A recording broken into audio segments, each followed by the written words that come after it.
The short answer to who owns the marketing is both distributors and manufacturers really own the marketing. But there's a lot of miscommunication and a lack of coordination between the two to really make it as effective as I think it can be. I mean, after all, distributors are usually starting from the attitude that, hey, like, I am going to stock your equipment. I'm going to use my salespeople to sell your equipment. The least you can do is give me everything I ask for, which includes a regular, highly qualified lead flow and all the materials I need to sell. And on the manufacturer's side, they're going like, look, we make an amazing piece of equipment. We spend tens of thousands of pounds or dollars or whatever the currency is every year fielding salespeople and going to trade shows and spending big on brochures and displays, doing all the things that a good manufacturer does. And then we send the leads over to our local distributors and they just don't do anything with them. And the thing is, neither one of you are wrong. It's just a matter of perspective and maybe a little lack of self-reflection.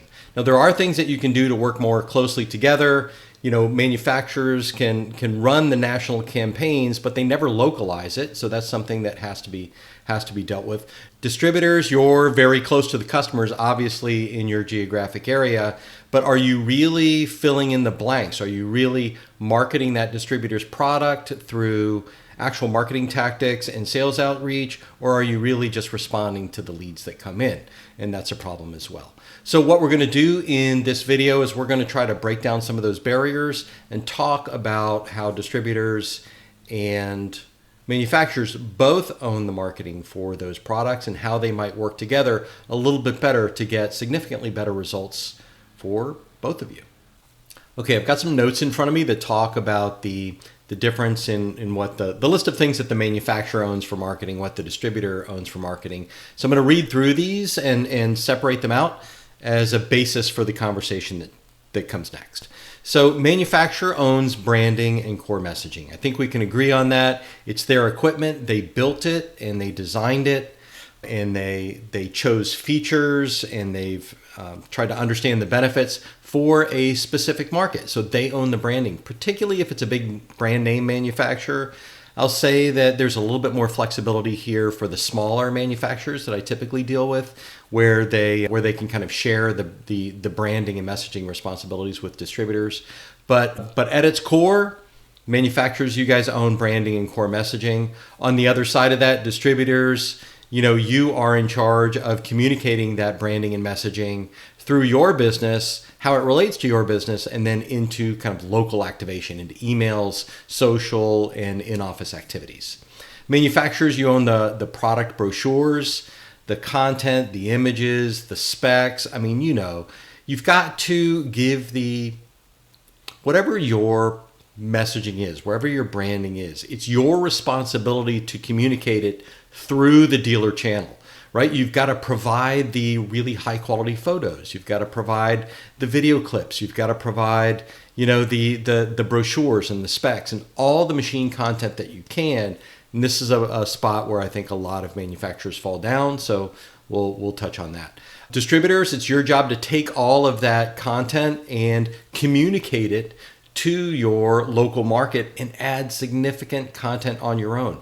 You cannot just rely on whatever the distributor produces. You've got to add your own local influence to it. It's the only way you're going to sell, because the manufacturers don't just have one distributor, right? You have to put your own branding and stamp layered on top of that and communicate the distributor's brand through that layer of your own branding and communication style to your marketplace. Manufacturers, you're going to be responsible, and usually this is where manufacturers fall down a bit, is you're going to be responsible for digital creation as well. It's not just the product images, it's the ads and it's the templates.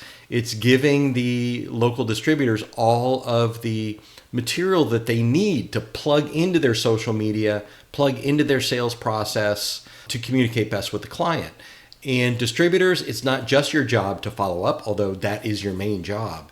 Again, like I said, for the product content, it's your responsibility to take that content and communicate it out.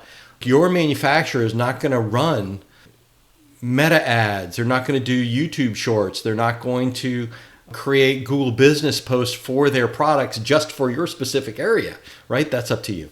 CRM and lead capture is also something that I've got down here as part of like the manufacturer role, but really it's a completely shared role.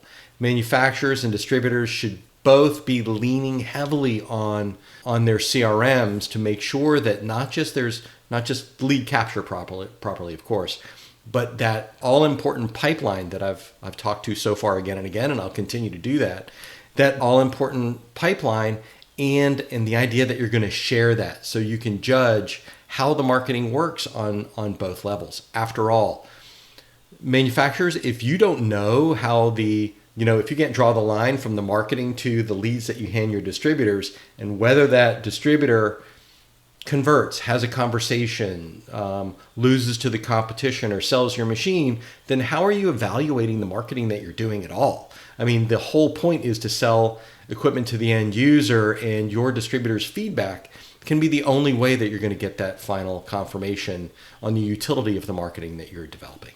So what we're going to do next, if you'll agree with all of that, if you understand all of that, we're just going to walk through a few shared ownership framework ideas to round out this video and hopefully give you some actual actionable steps that you can take to improve that relationship and start to connect the ownership of the marketing between your manufacturing and distributing businesses.